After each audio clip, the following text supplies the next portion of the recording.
Bengali math টিউটরে তোমাদের স্বাগত জানাই। আশা করি তোমরা সবাই ভালোই আছো।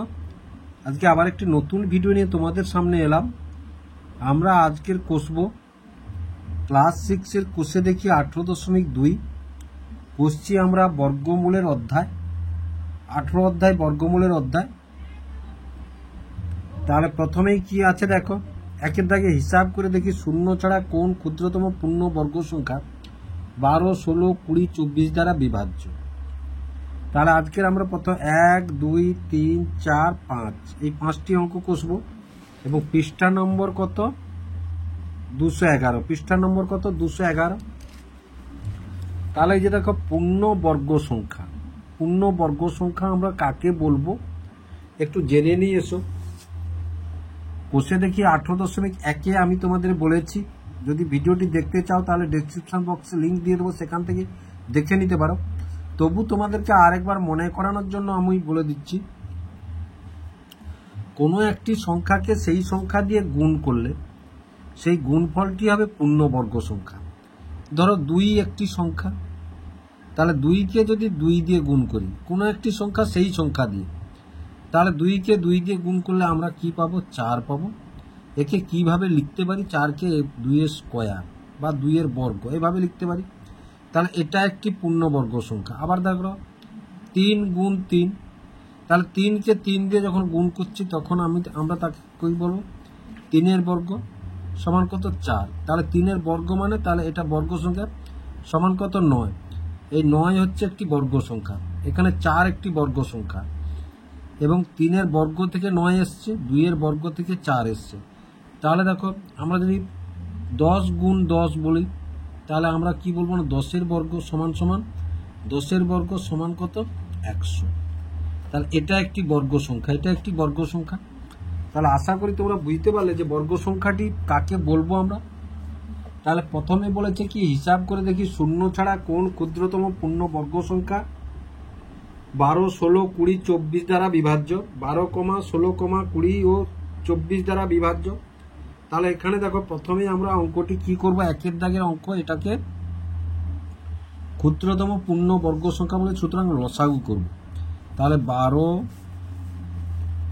16, 20, 24 লসাগু করব। দেখো 2, 6, 0, 4 জোড় সংখ্যা আছে মানে 2 দিয়ে, সবসময় মৌলিক উৎপাদক দিয়ে করবে। উৎপাদকের বিশ্লেষণ 2, 6, 12, 2 8 16, 2 1 0, 2 1 2 2 আবার 2 দেব আমরা। তাহলে 2 3, 2 4, 2 5, 2 6 আবার যদি আমরা 2 দিই দেখো তাহলে 3 নামলো, এটা 2 2 4 হলো, 5 নামলো, 2 3 হলো। এবার দেখো 3 আছে দুটো, তাহলে 3 1 2 নামলো, 5 নামলো, 3 1 নামলো। তাহলে আমরা সংখ্যা লসাগুটি কি পেলাম না দেখো, তাহলে লসাগু পে অতএব নির্ণেয় লসাগু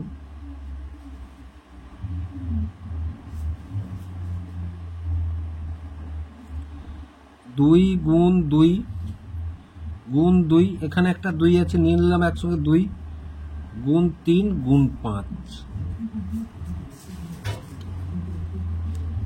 এবার দেখো তাহলে সমান আমরা কি পেলাম, তাহলে এই দুটো থেকে একটা বর্গ পেলাম, আবার এই দুটো থেকে একটা বর্গ পেলাম, কিন্তু 3 এর কোনো বর্গ পেলাম না, 5 এর কোনো বর্গ পেলাম না।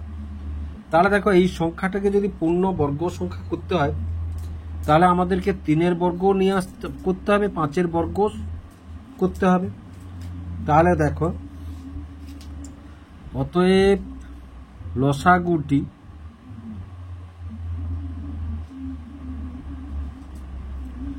লসাগুটি 3,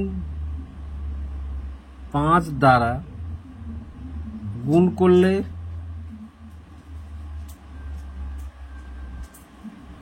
পূর্ণ বর্গ সংখ্যা হবে।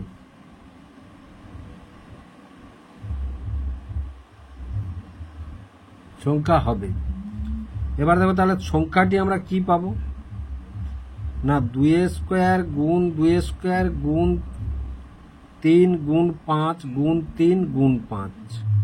তাহলে এটাকে গুণ করলে দেখো আমরা কি কি পাবো। তাহলে 2 2 4, এবার দুটো 2 মানে 4, আর এটা 4 4 4 16, 16 3 48।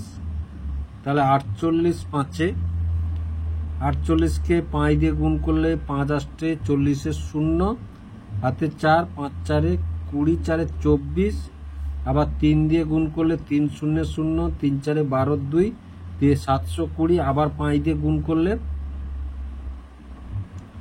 5 0 0, 5 দিয়ে 10-এর 0, 3600। তাহলে সংখ্যাটি কত পেলাম? 3600। তাহলে বুঝতে পারলে 3600 একটি পূর্ণবর্গ সংখ্যা। অতএব 3600কে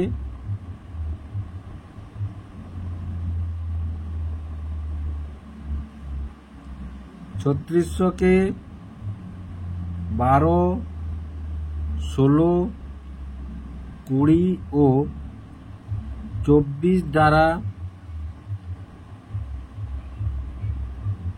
ভাগ করলে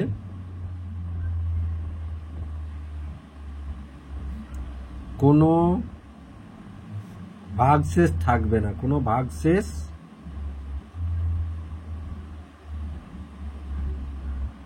থাকবে না। তাহলে আশা করি অঙ্কটি তোমরা বুঝতে পারলে কিভাবে অঙ্কটি হলো। এবার দেখো তারপরে 2-এর দাগের অঙ্কটি কি আছে। দুটি ধনাত্মক সংখ্যার গুণফল 98 এবং বড় সংখ্যাটি ছোট সংখ্যাটির 2 গুণ। হিসাব করে দেখি সংখ্যা দুটি কি কি। তাহলে দেখো কি বলেছে, দুটি ধনাত্মক সংখ্যার গুণফল। তাহলে দেখো একটি বড় সংখ্যা আছে, একটি ছোট সংখ্যা আছে, তাই তো। তাহলে এটা 2-এর দাগ। তাহলে বড় সংখ্যা গুণ ছোট সংখ্যা,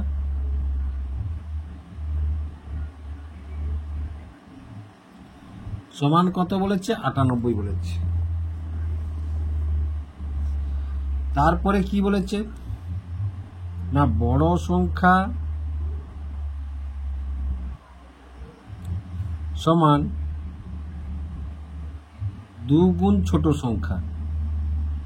বড় সংখ্যা সমান 2 গুণ ছোট সংখ্যা। তারপরে এটা বলেছে। এবার দেখো আমরা একটু ছোট করে নিই অঙ্কটি, এসো। তাহলে ধরি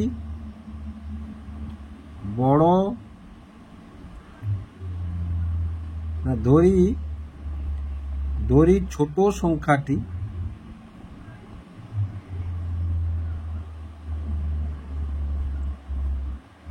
সমান x, ছোট সংখ্যাটি সমান x এবং বড় সংখ্যাটি সমান,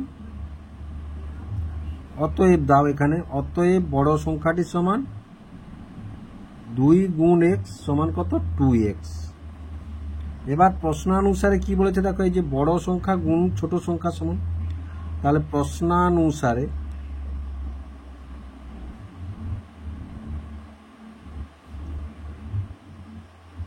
x গুণ 2x সমান কত? 98।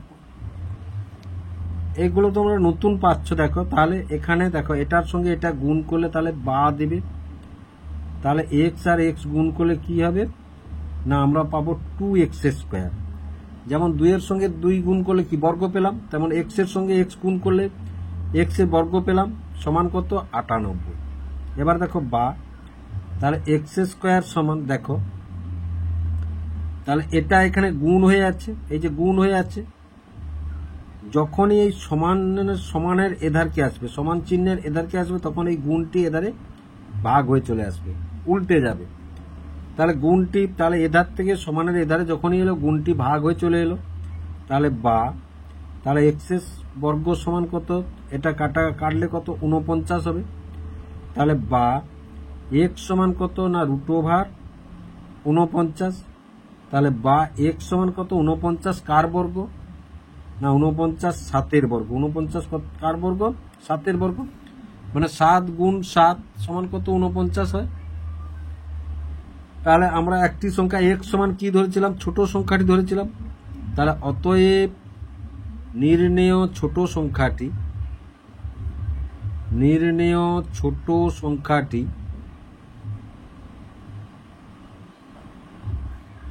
সমান কত? x। এবং বড় সংখ্যাটি x এর জায়গায় কি বসাবো আমরা? 7। এবং বড় সংখ্যাটি কত? 2x। তাহলে 2 x এর জায়গায় 7 বসাবো সমান কত? 14। তাহলে 14 সাথে 98, দেখো গুণফলটা মিলে যাচ্ছে। তাহলে আমরা অঙ্কটি ঠিক করলাম, তাই তো? তাহলে 14 সাথে 98।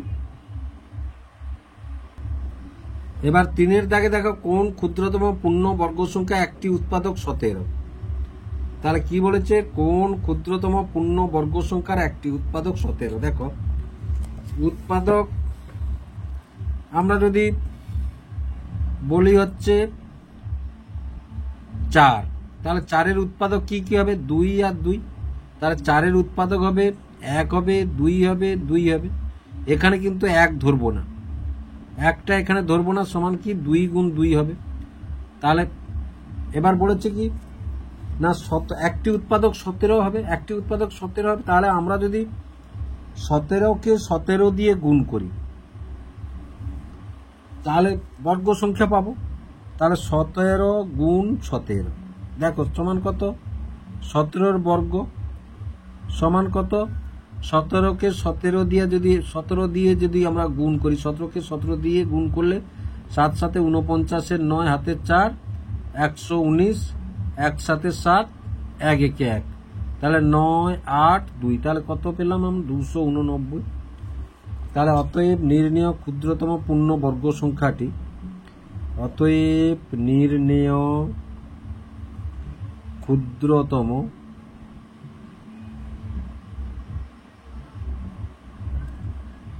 পূর্ণ বর্গ সংখ্যাটি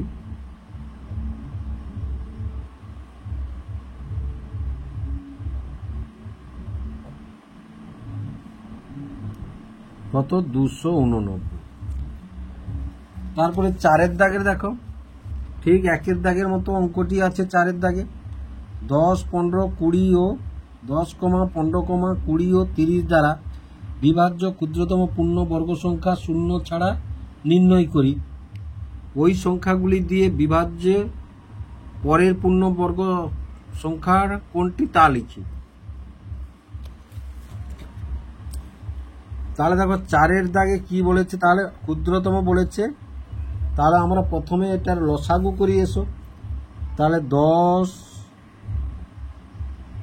15 20 30, 10 15 20 30। তাহলে দেখো 0 5 0 0, তাহলে 5 দিয়ে প্রথমে দিয়ে দিই। 5 2 10, 5 3 15, 5 4 20, 5 6 30। এবার দেখো আমরা যদি 2 দিই তাহলে 2 একে 3 নামলো, 2 2 2 3।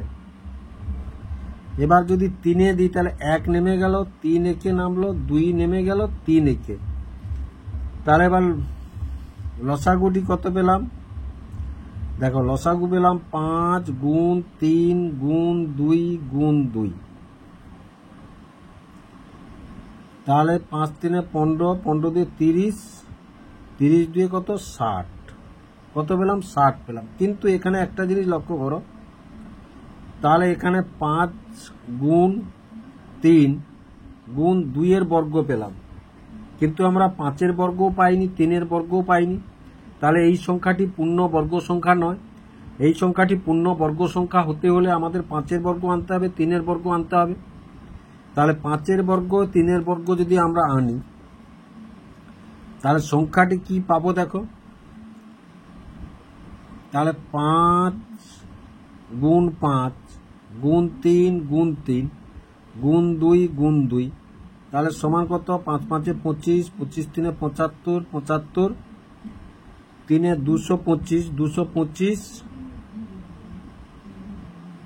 450 দিয়ে কত 900 পেলাম। কত পেলাম আমরা? 900 পেলাম। তাহলে দেখো 900, তাহলে এখানে এগুলো কি, এই 5-এর বর্গ, 3-এর বর্গ, 2-এর বর্গ আমরা পেয়ে গেছি। তাহলে 5-এর বর্গ, 3-এর বর্গ, তাহলে 900 একটি পূর্ণবর্গ সংখ্যা। 900 একটি পূর্ণবর্গ সংখ্যা। তাহলে এখানে লিখিয়ে এসো আমরা সংখ্যাটি, লসাগুটিকে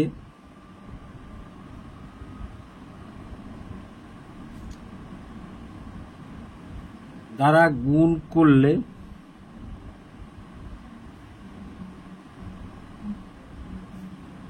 পূর্ণ বর্গ সংখ্যা পাবো।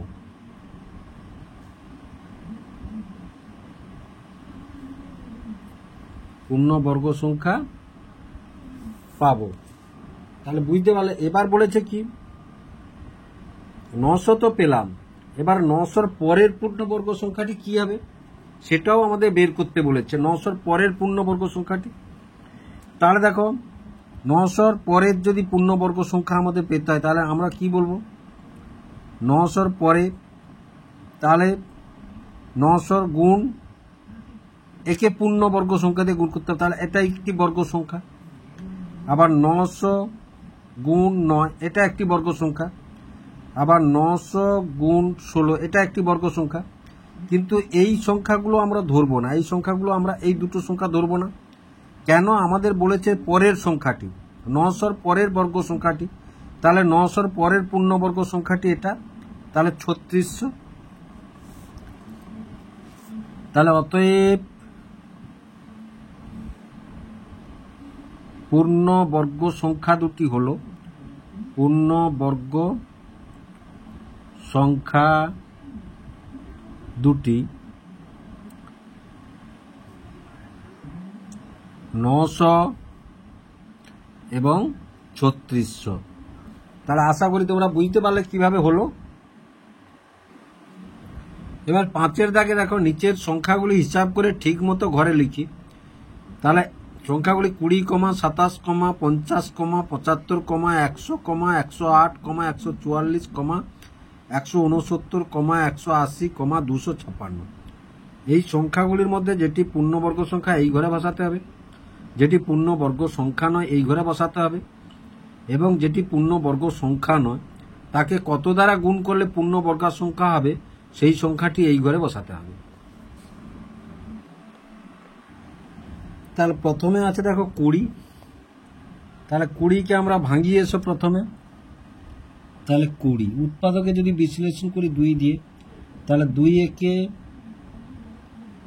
0। এবার দেখো 2 5-এ 10, তাহলে 20 সমান সমান কি পেলাম? 2 গুণ 2 গুণ 5, তাহলে সমান 2-এর বর্গ পেলাম কিন্তু 5-এর বর্গ পেলাম না। 2-এর বর্গ পেলাম কিন্তু 5-এর বর্গ পেলাম না, তাহলে এটা পূর্ণবর্গ সংখ্যা নয় 20। তাহলে কোন ক্ষুদ্রতম পূর্ণবর্গ সংখ্যা? 5 দ্বারা গুণ করলে। তাহলে কত দ্বারা গুণ করলে? 5 দ্বারা গুণ করলে। তারপরে কত আছে? 27। তাহলে দেখো 27-কে আমরা উৎপাদকে বিশ্লেষণ করি এসো। 7 2 9, তাহলে 3 দিয়ে চলে যাবে। 3 লং 27, 3 3-এ 9। তাহলে 27 থেকে কি পেলাম আমরা? 3 গুণ 3 সমান সমান, তাহলে 3-এর বর্গ গুণ 3। তাহলে এটা বর্গ পেলাম না, সুতরাং এটাও 27ও পূর্ণবর্গ সংখ্যা নয়। তাহলে 27ও পূর্ণ কার বর্গ পেলাম না? 3-এর বর্গ পেলাম না। তাহলে 3 দ্বারা গুণ করলে। তারপরে কত আছে? 50। তাহলে 50-কে আমরা উৎপাদকে ভাঙিয়ে এসো 5 দিয়ে। 5 একে 0, এবার 5 2-এ 10। তাহলে 50-এর উৎপাদকগুলি কি কি পেলাম? 5 গুণ 5 গুণ 2 সমান কত? 5-এর বর্গ গুণিতক 2। তাহলে 2-এর কোনো বর্গ নেই, তাহলে 50ও আমাদের পূর্ণবর্গ সংখ্যা নয়। তাহলে কত দ্বারা গুণ করলে? না 2 দ্বারা গুণ করলে। তারপরে কত আছে? 75। তাহলে 75-কেও আমরা উৎপাদকে ভাঙিয়ে এসো। তাহলে 5 একে 5 5-এ, আবার দেখো 5 3-এ। তাহলে 75-এর উৎপাদকগুলি কি কি পেলাম? 5 গুণ 5 গুণ 3 সমান 5-এর বর্গ পেলাম কিন্তু 3-এর বর্গ পেলাম না। তার মানে 75ও পূর্ণবর্গ সংখ্যা নয়। তাহলে কত দ্বারা গুণ করলে? না 5 দ্বারা গুণ করলে। কত দ্বারা? না 5 দ্বারা গুণ করলে। তারপরে কত আছে? না 100 আছে। তাহলে দেখো 100কে যদি আমরা 100কে উৎপাদকে যদি আমরা বিশ্লেষণ করি, 5 2 10 0। এবার দেখো 5 4 20, আবার 2 2, তাহলে 105 গুণ 5 গুণ 2 গুণ 2 সমান 5 বর্গ গুণ 2 বর্গ। দেখো তাহলে যেহেতু বর্গ পেয়ে গেছি, তাহলে 100 একটি পূর্ণবর্গ সংখ্যা। 100 একটি পূর্ণবর্গ সংখ্যা। তারপরে কত আছে? 108 আছে। তাহলে 108কে আমরা উৎপাদকে বিশ্লেষণ করি। এসো প্রথমে 2 5 10, 2 4, আবার 2 দিলে 2 2 2 7। এবার দেখো 3 দিলে 3 9 27, আর 3 3। তাহলে দেখো 108-এর উৎপাদকগুলি কি কি পেলাম আমরা? 2 গুণ 2 গুণ 3 গুণ 3 গুণ 3 সমান 2 বর্গ, এই দুটো নিয়ে, এই দুটো নিয়ে 3 বর্গ, কিন্তু এই 3টা আলাদা পড়ে থাকলো। তার মানে কি এটা পূর্ণবর্গ সংখ্যা? এই 108 পূর্ণবর্গ সংখ্যা নয়। তাহলে 108 পূর্ণবর্গ সংখ্যা কত দ্বারা গুণ করলে? না 3 দ্বারা গুণ করলে। তারপরে কত? 144। তাহলে দেখো 144কে যদি আমরা মৌলিক উৎপাদকে বিশ্লেষণ করি, তাহলে 2 7 2 2, আবার যদি 2 দিই, দেখো 2 3 6, 2 6 12, আবার 2 দিলে 2 18, আবার 2 দিলে 2 লং, আবার 3 3। তাহলে দেখো 144-এর মৌলিক উৎপাদকগুলি কি কি পেলাম? 2 গুণ 2 গুণ 2 গুণ 2 গুণ 3 গুণ 3।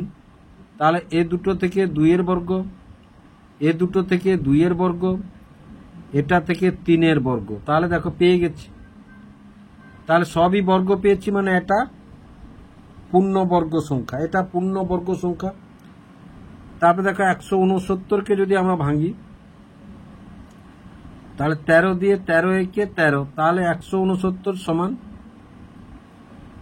13 গুণ 13 সমান কি পেলাম? 13 বর্গ পেলাম।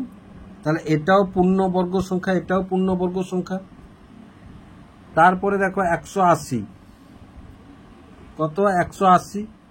তাহলে 180-কে যদি আমরা উৎপাদকে বিশ্লেষণ করি, তাহলে 2 লং 0, আবার 2 দিলে 2 4 8, 2 5 10, এবার 3 দিলে 3 1 3 5, আবার 3 দিলে 3 5 15। তাহলে 180 সমান কি কি উৎপাদক? মৌলিক উৎপাদক পেলাম 2 গুণ 2 গুণ 3 গুণ 3 গুণ 5 সমান এটা থেকে 2 বর্গ, এটা থেকে 3 বর্গ, এটা 5।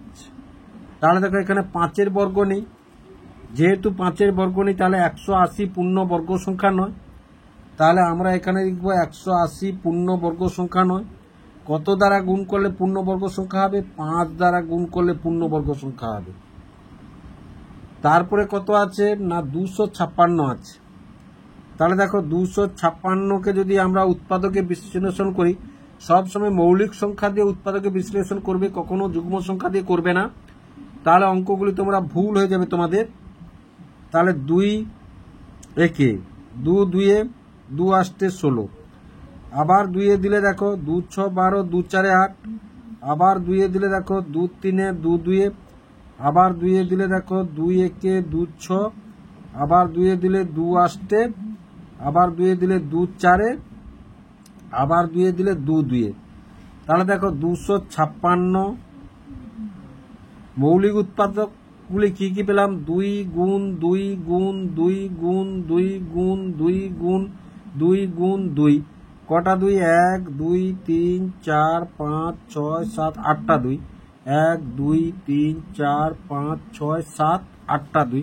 তাহলে প্রতি থেকে এখান থেকে একটা বর্গ পেলাম, এখান থেকে একটা বর্গ পেলাম, এখান থেকে একটা বর্গ পেলাম, এখান থেকে একটা বর্গ পেলাম। দেখো প্রত্যেকটা বর্গ হয়ে গেছে। তার মানে 256 একটি পূর্ণবর্গ সংখ্যা। তাহলে 200 এটা পূর্ণবর্গ সংখ্যার ঘরে বসালাম আমরা। তাহলে আশা করি তোমরা বুঝতে পারলে অঙ্কগুলি কিভাবে হলো।